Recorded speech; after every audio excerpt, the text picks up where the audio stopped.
बरेली की राजनीति में इस वक्त बड़ी उठापटक चल रही है। 8 बार से सांसद संतोष गंगवार का टिकट कटने के बाद अब भाजपा में मानो भूचाल सा आ गया हो।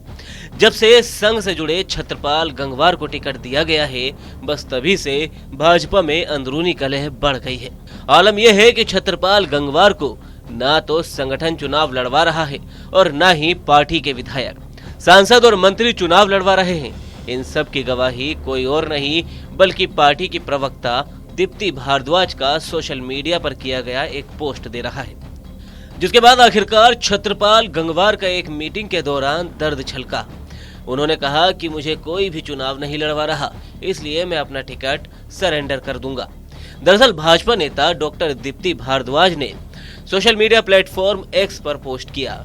उन्होंने अपने इस पोस्ट में कहा, इससे बुरी बात क्या होगी कि भाजपा बरेली प्रत्याशी छत्रपाल जी अकेले अपना प्रचार कर रहे हैं। सारे विधायक संगठन पदाधिकारी नदारद है। कल हताश प्रत्याशी ने टिकट सरेंडर करने की बात तक भरी मीटिंग में कर दी। हालांकि दीप्ति भारद्वाज के इस ट्वीट के बाद खुद छत्रपाल गंगवार ने ऐसे दावों का खंडन करते हुए एक वीडियो भी जारी किया। आधारित पार्टी है, बहुत सारे लोग से मैं परिचित भी हूँ, नहीं भी परिचित हूँ। लोगों का तांता लगा है, आने जाने वालों का, मिलने वालों का, कौन कहाँ बोल रहा है, क्या कह रहा है, क्या सुन रहा है। मेरी इस प्रकार की कोई बातें नहीं हुई हैं, मैंने इस प्रकार का कोई बयान नहीं दिया। समाजवादी पार्टी के लोग अपनी हार देख रहे हैं, उससे भयभीत होकर इस प्रकार के षड्यंत्रों को रच रहे हैं। मेरा चुनाव बहुत बढ़िया चल रहा है। मेरे सारे बूथ अध्यक्ष से लेकर और माननीय विधायक स्तर तक सारे कार्यकर्ता मेरे चुनाव में लग गए। दीप्ति भारद्वाज के इस ट्वीट के बाद से हड़कंप मच गया है।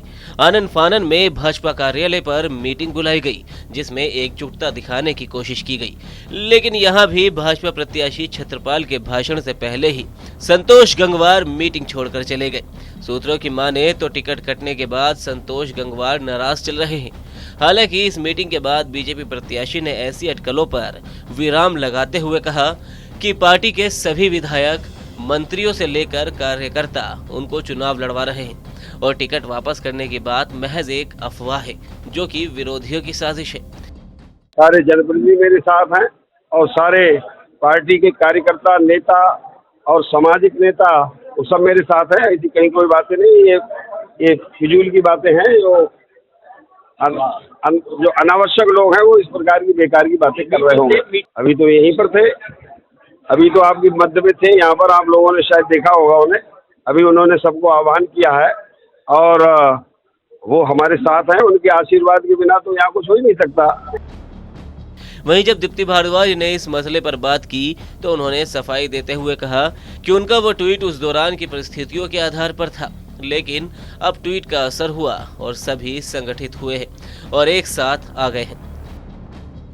तरीके की परिस्थितियां इस पर बन रही थी, उसके कारण से मुझे ये करना पड़ा था। और सिर्फ इस कारण से कि अपने राष्ट्रीय नेतृत्व को इस बात का संज्ञान ला दूं, कि उनके संज्ञान में ला दूं कि ये इस तरीके की स्थितियां यहाँ पर बन रही हैं, ये चीज़ें सामान्य नहीं हैं। और लेकिन ट्वीट का असर हुआ है और ट्वीट का असर यह हुआ कि सभी लोग संगठित हुए हैं और साथ आए हैं, काम कर रहे हैं।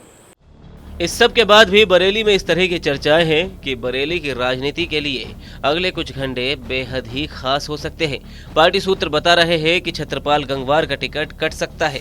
वहीं मेयर उमेश गौतम को टिकट दिया जा सकता है। उमेश गौतम लोकसभा चुनाव में शुरू से लगे हुए हैं और उन्होंने टिकट के लिए आवेदन भी किया है। दरअसल बीजेपी ने इस बार 8 बार के सांसद संतोष गंगवार का टिकट काटकर छत्रपाल गंगवार को टिकट दिया है। बरेली लोकसभा में 23 लाख मतदाता है, जिसमें से करीब 3.5 लाख कुर्मी मतदाता है, जबकि 35% मुस्लिम मतदाता है। ऐसे में जातिगत समीकरण को साधते हुए पार्टी ने पूर्व मंत्री छत्रपाल गंगवार को प्रत्याशी बनाया, लेकिन जिस दिन से उन्हें प्रत्याशी बनाया गया है उसी दिन से उनका जबरदस्त विरोध शुरू हो गया है।